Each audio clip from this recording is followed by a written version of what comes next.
Deuteronomy 21, atonement for unsolved murder, captive woman, right of firstborn.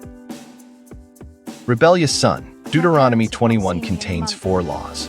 First, atonement for an unsolved murder. The elders of the nearest town break a heifer's neck in a valley and wash their hands, declaring innocence. Second, the captive woman, she is given dignity for any time to mourn, then marriage if divorced. She is not sold.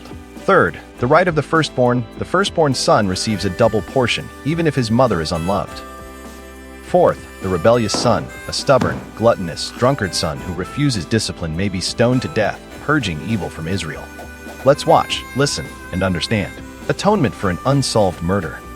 If someone is found slain, lying in a field in the land the Lord your God is giving you to possess, and it is not known who the killer was, your elders and judges shall go out and measure the distance from the body to the neighboring towns. Then the elders of the town nearest the body shall take a heifer that has never been worked and has never worn a yoke and lead it down to a valley that has not been plowed or planted and where there is a flowing stream. There in the valley they are to break the heifer's neck.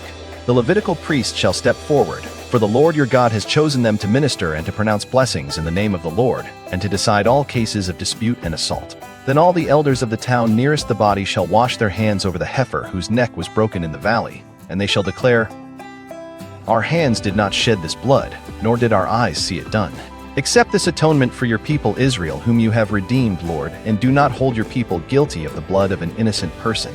Then the bloodshed will be atoned for, and you will have purged from yourselves the guilt of shedding innocent blood, since you have done what is right in the eyes of the Lord, marrying a captive woman. When you go to war against your enemies and the Lord your God delivers them into your hands, and you take captives, if you notice among the captives a beautiful woman and are attracted to her, you may take her as your wife. Bring her into your home and have her shave her head, trim her nails, and put aside the clothes she was wearing when captured. After she has lived in your house and mourned her father and mother for a full month, then you may go to her and be her husband, and she shall be your wife.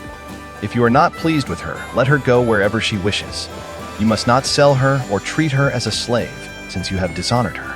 The right of the firstborn. If a man has 2 wives, and he loves one but not the other, and both bear him sons, but the firstborn is the son of the wife he does not love, when he wills his property to his sons, he must not give the rights of the firstborn to the son of the wife he loves in preference to his actual firstborn. The son of the wife he does not love. He must acknowledge the son of his unloved wife as the firstborn by giving him a double share of all he has. That son is the first sign of his father's strength. The right of the firstborn belongs to him. A rebellious son. If someone has a stubborn and rebellious son who does not obey his father and mother and will not listen to them when they discipline him, his father and mother shall take hold of him and bring him to the elders at the gate of his town.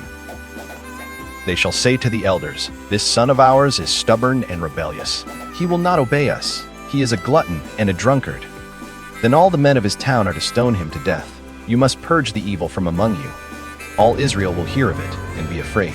Various laws. 22. If someone guilty of a capital offense is put to death and their body is exposed on a pole. 23. You must not leave the body hanging on the pole overnight. Be sure to bury it that same day, because anyone who is hung on a pole is under God's curse. You must not desecrate the land the Lord your God is giving you as an inheritance. Lessons and teachings. 1. Unsolved murder requires atonement. The land cannot be cleansed by blood.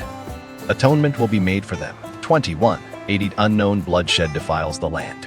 For us, we are responsible for justice, even when the perpetrator is unknown. 2. The captive woman is not a trophy thudy, she has dignity.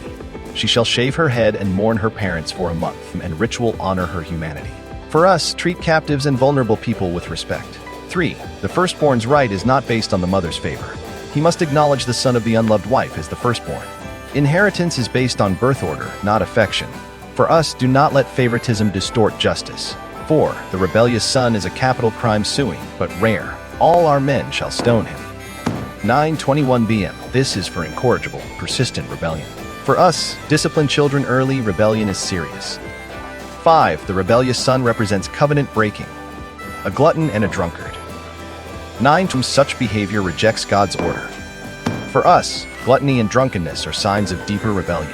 6. The hanged body points to Christ's curse, and Yon who is hung on a tree is under God's curse.